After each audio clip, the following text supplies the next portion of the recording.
Hello नमस्कार साथियों, मेरी यूट्यूब चैनल भक्ति योग कथा में आपका स्वागत है।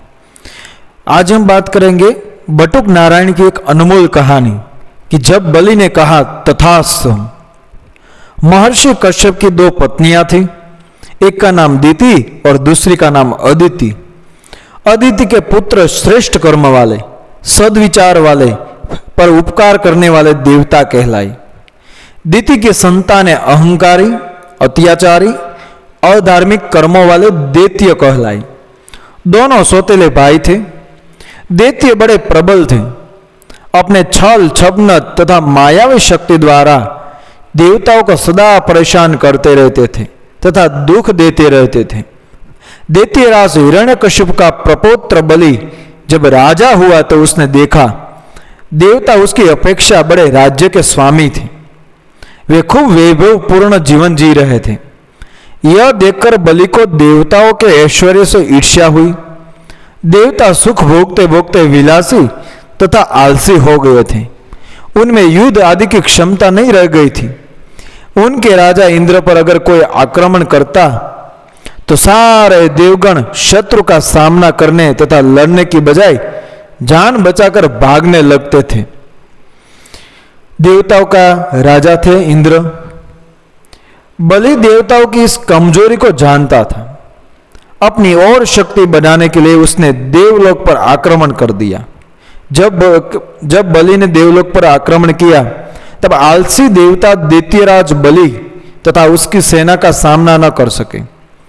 राजा इंद्र ने अपने गुरु बृहस्पति से पूछा कि अब करे तो क्या करे।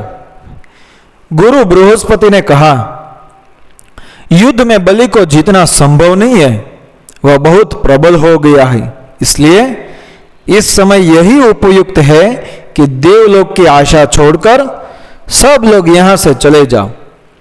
माता अदिति तथा कश्यप की सहायता से कोई उपाय सोचो। बलि को बल से नहीं बल्कि छल से हराना होगा। गुरु बृहस्पति की बात मानकर देवगण माता अदिति के पास आई और अपनी विपदा सुनाई। बार बार दानवों के आक्रमण तथा अत्याचार से अपने पुत्रों की दुर्दशा से वह माता दुखी थी।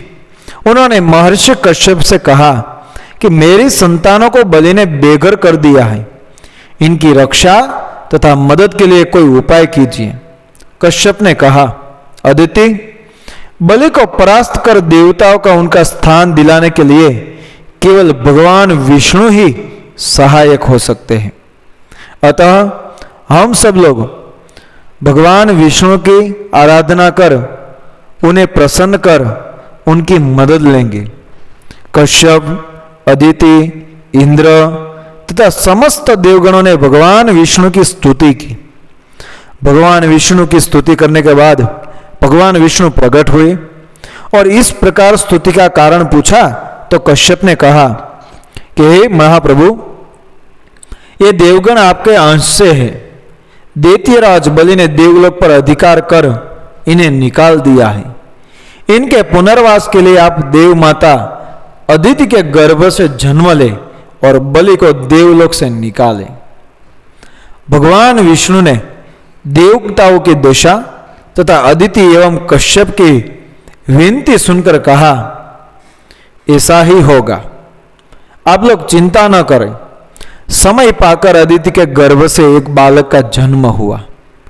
थोड़ी उम्र होने पर भी उसका कद सामान्य से कम ही रहा। उम्र और अधिक होने पर भी वह बौना ही रह गया। उधर देवताओं के चले जाने से देवलोक में दैत्य दानवों का अकंटक राज हो गया। सब तरफ से निश्चित होकर दैत्यराज बलि ने दैत्य गुरु शुक्राचार्य से सर्वजित यज्ञ प्रारंभ करवा दिया। यज्ञ बड़ी धूमधाम से संपन्न हुआ तो राजा बलि ने ब्राह्मणों को धन धान्य का भरपूर दान दिया। सर्वदान करने के बाद बलि उठने ही वाले थे कि इतने में एक वामन ब्राह्मण याचक के रूप में आया और कहा, हे राजन, मैं वामन होने के कारण तेज चल नहीं पाता, इसलिए मुझे आने में विलंब हुआ। कृपया मुझे भी दान दे। शुक्राचार्य ने इस वामन ब्राह्मण को देखा तो उन्हें शंका हुई कि विलंब से आने वाले इस बौने ब्राह्मण में कोई रहस्य है, कोई रहस्य है क्या? उन्होंने बलि से कहा, हे यजमान, यजदान का सब कार्य पूरा हो चुका है, अब किसी को कोई दान नहीं दिया जाएगा। ऐसे तो याचक बाद में आते ही रहेंगे। बलि ने गुरु को टोक कर कहा, गुरुदेव, यज्ञ वेदी से मेरे उठने से पहले ही यह याचक आया है, इसलिए यह दान प्राप्त करने का अधिकारी है। मेरे द्वार से कोई याचक निराश नहीं गया, इसलिए इसे भी निराश नहीं करूंगा। फिर वामन ब्राह्मण से कहा, विप्रवर, बोलिए क्या चाहिए? धन, धान्य, वस्त्र, स्वर्ण, अलंकार, आपकी सेवा में क्या अर्पित करूं? आपको दान दिए बिना यज्ञ की पूर्णता नहीं होगी। वामन ने कहा, द्वितीयराज बलि महाराज, मुझ वामन को स्वर्ण, रत्न, अलंकरण की क्या आवश्यकता? मुझे तो केवल 3 पग धरती का दान कर दीजिए। क्या कहा? मुझे तो केवल 3 पग धरती का दान कर दीजिए, जहां मैं अग्निहोत्र आदि कर सकूं। वामन की बात सुनकर बलि हंस पड़े। ब्राह्मण देवता, जैसे आप वामन है वैसे ही वामन जैसा छोटा दान भी मांगा।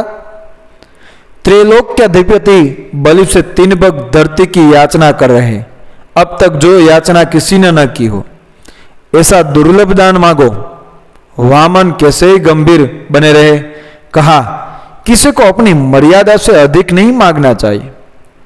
मर्यादा का उल्लंघन पतन का कारण होता है। सूर्य, चंद्रमा, समुद्र, समस्त ब्रह्मांड अपनी मर्यादा में रहते हैं। अपनी मर्यादा से अधिक याचना सात्विक याचना न होकर लोभ होता है। मुझे केवल 3 पग धरती से अधिक नहीं चाहिए। बलि ने कहा, तथास्तु।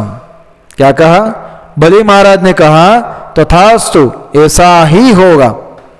गुरुदेव, जल दीजिए, दान का संकल्प करूं।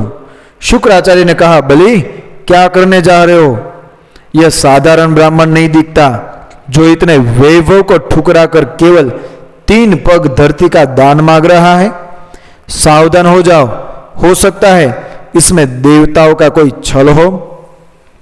बलि ने कहा, गुरुदेव, मैं हिरण्यकशिप का वंशज नारायण भक्त प्रहलाद का पुत्र हूं। अगर ये नारायण भी हो तो मेरा अधिक सौभाग्य है कि मेरे द्वार पर स्वयं नारायण छल रूप में याचक बनकर आए हैं। मैंने वचन दिया है तो पूरा करूंगा। त्रैलोक्य में ऐसा याचक और मुझ जैसा दाता कोई न होगा। शुक्राचार्य क्रुद्ध हो गए और बोले, बलि, तूने गुरु की आज्ञा का उल्लंघन किया है, तू राजलक्ष्मी से वंचित हो जाएगा। बलि ने अपना संकल्प पूरा करने का दृढ़ निश्चय किया। बलि जब वामन को दान के संकल्प के लिए जल पात्र से जलधार गिराने लगा तो शुक्राचार्य सूक्ष्म रूप से जल पात्र में घुस गए और जलधार को अवरोध कर दिया ताकि बलि का संकल्प पूरा ना हो। वामन महाराज शुक्राचार्य की कुटिलता समझ गई। उन्होंने कुश घास की एक नोक जल पात्र में घुसा दी। इससे शुक्राचार्य की एक आंख नष्ट हो गई। जलधार बह चली। बलि का संकल्प पूरा हुआ और देखते ही देखकर वह वामन ब्राह्मण विराट हो गए। उसने एक पग में मृत्युलोक नापा, एक पग से देवलोक नापा। तीसरे पग के लिए जब कोई स्थान न था, जब कोई स्थान न बचा तो बलि ने स्वयं आगे बढ़कर कहा, वामन नारायण, शेष एक पग से मुझे नाप लीजिए। भगवान ने वैसा ही किया। जब दान पूरा हुआ तो नारायण ने कहा, दैत्यराज बलि, अब तुम मेरे बंधन में हो। जब कोई मदमत हो जाता है, दूसरे का अधिकार छीन लेता है, अहंकारी हो जाता है, तो मैं उसका सब कुछ छीन लेता हूं, छीन कर उसे सामान्य बना देता हूं। तुमने सब कुछ जानकर भी मुझे जो दान किए दिया है, इसके लिए तुम्हें वर देता हूं कि तुम अब पाताल लोक में निवास करोगे, और दान यह देता हूं कि मैं तुम्हारे द्वार पर निशिवासर प्रहरी बनकर रहूंगा, जिससे कि तुम हर समय मेरा दर्शन करते रहोगे। देवों को भी दुर्लभ यह सौभाग्य मैं तुम्हें देता हूं। अगले सावरणी मनवंतर में तुम स्वयं इंद्र पद को सुशोभित कर इससे भी अधिक ऐश्वर्य के स्वामी बनोगे। धन्यवाद साथियों, ऐसी कहानी सुनने के लिए मेरी YouTube चैनल भक्ति को सब्सक्राइब करें, फॉलो करें, अपने सभी मित्रों को ये वीडियो शेयर करें। मिलते हैं ऐसी भक्ति में कहानी के साथ। धन्यवाद। जय श्री कृष्ण। राधे राधे। जय भगवान विष्णु।